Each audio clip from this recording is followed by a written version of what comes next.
मार्गशीर्षातल्या गुरुवार निमित्त आज आपण महालक्ष्मीची कथा वाचणार आहोत. श्री महालक्ष्मीची कृपा आपल्यावर व्हावी, तिने आपल्या घरात वास करावा, पैसा शांती समाधान घरात नांदावे म्हणून श्री महालक्ष्मीचे व्रत करतात. हे व्रत केल्याने मनातल्या सर्व इच्छा पूर्ण होतात. श्री महालक्ष्मीची अनेक नावे, अनेक रूपे आहेत. पार्वती, सिंधुकन्या, महालक्ष्मी, राजलक्ष्मी, गृहलक्ष्मी, सावित्री, राधिका, रासेश्वरी, चंद्रा, गिरिजा, पद्मा, मालती, सुशीला अशा अनेक नावांनी श्री महालक्ष्मी ओळखले जाते.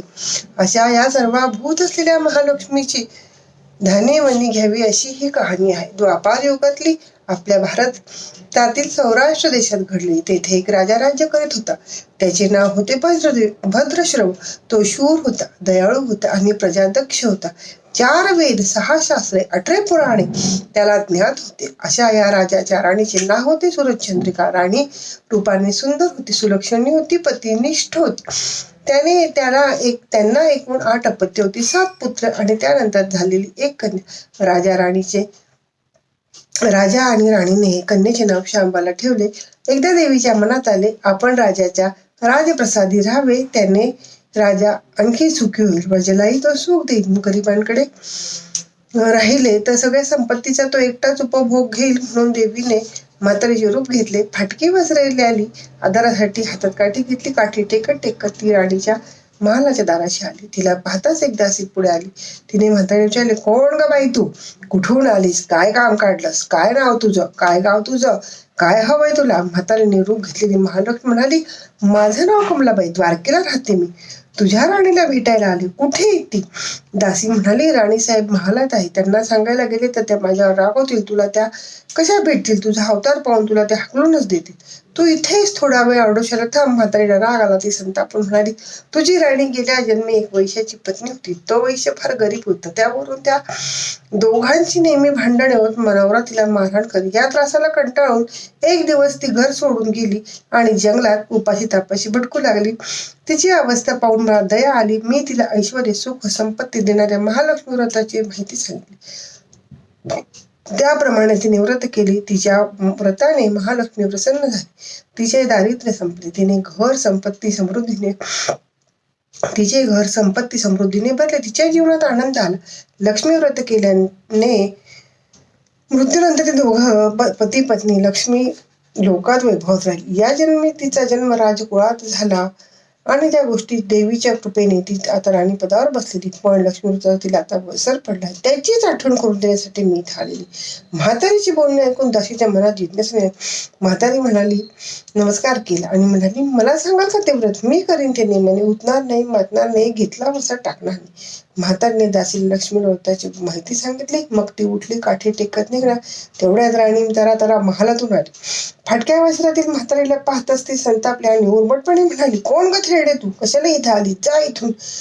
तिने पुढे होऊन म्हातारीला घालवून दिली. ती म्हातारी म्हणजे प्रत्यक्ष लक्ष्मीचाच अवतार होता हे राणीला कळाले नाही. राणीचा तो उमरटपणा पाहून महालक्ष्मीने तिथे न थांबता स्वस्थानी जाण्याचे ठरवले. राणीचा महाल सोडून म्हातारा निघणार तोच एक मुलगी लगबगीने बाहेर आली. ती मुलगी होती म्हणजे राजकन्या शांबाला. तिने येऊन म्हातारीला नमस्कार केला आणि कळवळून म्हणाली, आजी रागवू नका. माझी आई चुकली, तिच्यासाठी मला क्षमा करा. मी तुमच्या पाया पडते. राजकन्याचे बोलणे ऐकून ती महालक्ष्मीला तिची दया आली आणि शांबाला लक्ष्मी व्रताची माहिती सांगितली. तो दिवस होता मार्गशीर्ष महिन्यातला पहिला गुरुवार. पुढे त्या दासीने लक्ष्मी व्रत केले. तिची स्थिती सुधारली. दासी पण सोडून ती सुखाने संसार करू लागली. राजकन्या शांबाला भक्तिभावाने सांगितल्याप्रमाणे महालक्ष्मी व्रत करत सर्व नियम धर्म पाळून दर गुरुवारी तिने व्रत केली. शेवटी गुरुवारी उद्यापन केले.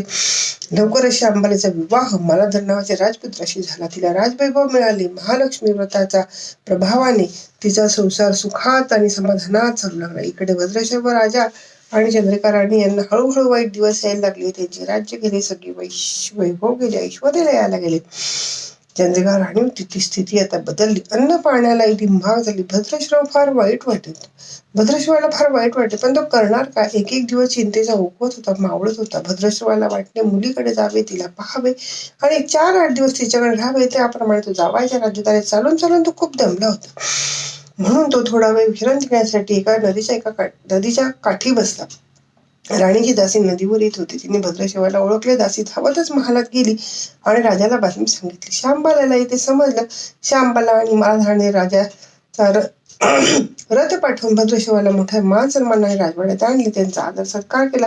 काही दिवस जावयाचा आणि मुलीचा पाहुणचार घेत भद्रश्रव राजवाड्यात राहिला. आता परत जायचा विचार त्याच्या मनात घोळवू लागला. जावयाला त्याने तसे सांगितले. जावयाने संमती दिली. भद्रश्रव परत जायला निघाला तेव्हा श्यामबालेने एक हंडा भरून धनधान्य पित्याला दिले. तो हंडा घेऊन भद्रश्रव घरी आला. मुलीने धनाने भरलेला हंडा दिलेला हे ऐकून सूरचंद्रिकेला खूप आनंद झाला.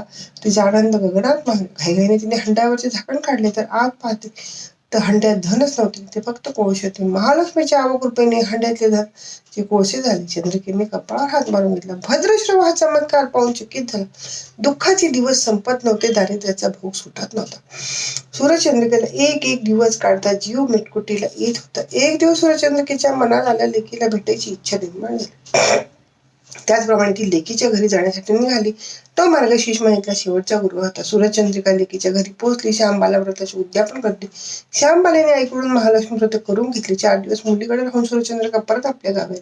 लक्ष्मी व्रत केल्यामुळे काही दिवसात तिला पूर्वीचे वैभव प्राप्त झाले आणि राज्य प्राप्ती झाली. पुढे काही दिवसांनी आई वडिलांना भेटण्यासाठी म्हणून श्यामबाला माहेरी आली. पण बाप भेटायला गेला असताना श्यामबालेने कोळसा भरलेला हंडा दिला पण मात्र आपल्याला काहीच दिले नाही हा राग राणीच्या मनात होता. त्यामुळे श्यामबालेला व्हावे तसे स्वागत कोणी केलेच नाही. राणीने एक प्रकारे तिचा अपमानच केला. पण श्यामबालेला आईचा राग आला नाही. ती पुन्हा आपल्या घरी जाण्यासाठी निघाली. निघताना तिने पूर्वी बापाला दिलेला हंडा परत घेतला. त्यात मीठ भरले व तो हंडा घेऊन आपल्या सासरी निघाली. स्वगृही आल्यावर ती मराठ्याने श्यामबाईला विचारलं, माहेराहून काय आणलं? श्यामबाईने बरोबर आणलेल्या हंड्याकडे बोट दाखवलं. मलाधराने झाकण काढून आत पाहिलं तर हंड्यात मिठाचे खडे. मलाधराने चकित होऊन पत्नीचे हे काय? मिठाचा उपयोग काय? श्यामबाला म्हणाले, थोडं थांबा म्हणजे कळेल. त्या दिवशी श्यामबालाने कुठल्याही पदार्थात मीठ घातले. सगळे पदार्थ आवडीने केले. मलाधर जेवायला बसल्यावरती तिने सगळे पदार्थ वाढले. सगळे जेवण त्याला आवडीने लागले. मग श्यामबालाने पानात थोडे मीठ वाढले. अन्न पदार्थ ते मिसळताच बेचव अन्नाची चव आली. हा मिठाचा उपयोग. श्यामबाला पतीला म्हणाली. मलाधराला तिचे म्हणणे पटले. थोडक्यात जो कोणी महालक्ष्मीचे व्रत श्रद्धेने आणि मनोभावनेने करेल त्यांना महालक्ष्मी प्रसन्न होऊन त्यांच्यावरती तिची कृपा होईल. पण श्रीमंती आल्यावर सुद्धा माणसांनी मातू नये. नित्यनेमाने महालक्ष्मीचे व्रत करावे. देवीचे मनन चिंतन करावे. म्हणजे सदैव लक्ष्मी तुमच्या पाठीशी उभी राहील. तुमची मनोकामना पूर्ण करेल. ही श्री महालक्ष्मीची कथा गुरुवारची सुफळ संपूर्ण. ओम महालक्ष्मी नमः. ओम शांती शांती शांती. अशा प्रकारे आपण महालक्ष्मीची कथा वाचलेली आहे आणि आता माझी पूजा पूर्ण झाली. आता थोड्या वेळात मी आरती करणार आहे.